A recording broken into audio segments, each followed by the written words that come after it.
Did Ulfric Stormcloak just murder High King Torygg, or did he win an honorable duel that Torygg willingly accepted knowing the risk? More importantly, if it was the latter, does that even matter in the slightest? What's up guys, Acerthorn here, and welcome to another lore discussion video. This video will be much shorter than most of my other discussion videos, because after the magnum opus that was last week's analysis video, I hardly had any time left after finishing it to slap this one together. Hopefully you guys can forgive me. Anyway, in Skyrim's Civil War subplot, the instigating action that started the Civil War was Ulfric Stormcloak's killing of High King Torygg. Those who support the Empire see this as Ulfric simply walking up to Torygg and murdering him. Torygg? He simply walked up to the boy and murdered him! On the other hand, those who support Ulfric argue that he challenged Torygg to a duel, and Torygg accepted. Thus, they argue, there was no murder in the first place. Rather, Ulfric's actions were honorable combat, done entirely pursuant to the Nordic traditions. There was no murder. Liar! He beat the High King in fair combat. Such is our way. Such is the ancient custom of Skyrim and all Nords. The Empire apparently doesn't give a rat's ass about this whole honorable combat excuse, and many Stormcloak supporters see this as just another piece of evidence that the Empire are a bunch of tyrannical a-holes and oppressors who just don't care about anyone else's ways of life. Now, don't get me wrong. As a proud Stormcloak supporter myself, I admit that there is plenty of evidence to support these accusations against the Empire. This, however, is not one of them. What we need to understand here is that the Empire operates under a federal system of government, not a national system of government. These two terms are often used interchangeably, but there is a key difference between them. The primary difference that sets a federal government apart from a national government is that the federal government bequeaths a good deal of sovereign power to its provinces. Here in the USA, our provinces are called states, and they have quite a bit of power to make and enforce laws at their own discretion without requiring approval from the federal government. This is in contrast with national governments, where the divisions within the country have far less authority to act of their own volition.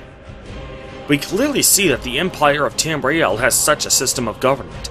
Every province we ever visit has a cultural, legal, and political infrastructure that couldn't be more different from each other. Now, some of you might think to yourselves, well, this just goes to show that the Empire has no respect for anyone else's ways of life. Skyrim has sovereignty of its own, and the Empire is ignoring that. Except, that's not how it works at all. Well, let me clarify. Yes, the Empire is ignoring it, but that is not evidence that the Empire simply doesn't care about anyone else's ways of life.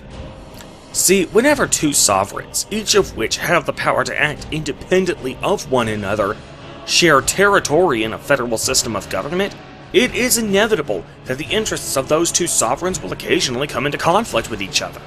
Well, let me ask you, do you honestly believe that political scholars in the real world haven't already accounted for such a problem, and have accounted for it hundreds of years ago? Whenever a federal government and one or more of its provinces have conflicting interests or agendas, the agenda of the federal government always supersedes that of the provinces. You'd think this should go without saying, but for some reason this tends to go over a lot of Skyrim's fans' heads. Based on that simple principle of politics, you can start to understand the Empire's position on the matter. They ignore Ulfric's argument that he only killed Torygg in honorable combat, yes, but it wasn't because they simply have no regard for anyone else's ways of life. After all, General Tullius eventually agreed to go after the Jagged Crown despite not seeing any point to it, simply because it was part of the Nords' way of life. And he placed a lot of stock in the moot to choose the next High Monarch, despite that not being a tradition he's familiar with. Don't you Nords put any stock in your own traditions? I thought the moot chose the king. No, the reason the Empire disregards Ulfric's defense that his killing of Torygg was honorable combat is because, as the superior sovereign in a federal system of government, they shouldn't have to be bound by a lesser sovereign's laws that they didn't create, especially if those laws actively interfere with the agenda of the superior sovereign. And on that last part, regardless of how you feel about the Stormcloaks or Imperials overall, you cannot possibly argue that Torygg's death at the hands of Ulfric didn't interfere with the Empire's agenda. Regardless of how you feel about the whole thing, that much is not up for debate. The Empire allows the Nords, as well as every other race in its jurisdiction, to continue their own traditions and cultures, but only insofar as the exercise of those cultures do not threaten the sovereignty of the Empire. Well, threatening the Empire's sovereignty in Skyrim was literally the whole reason Ulfric issued that challenge to Torygg in the first place. So of course the Empire is not going to recognize the legitimacy of Ulfric's challenge. And that will do it for today's video. If you guys enjoyed this video, be sure to give it a thumbs up and share it with your friends. Also, be sure to subscribe for more regular in-depth analysis of your favorite video games.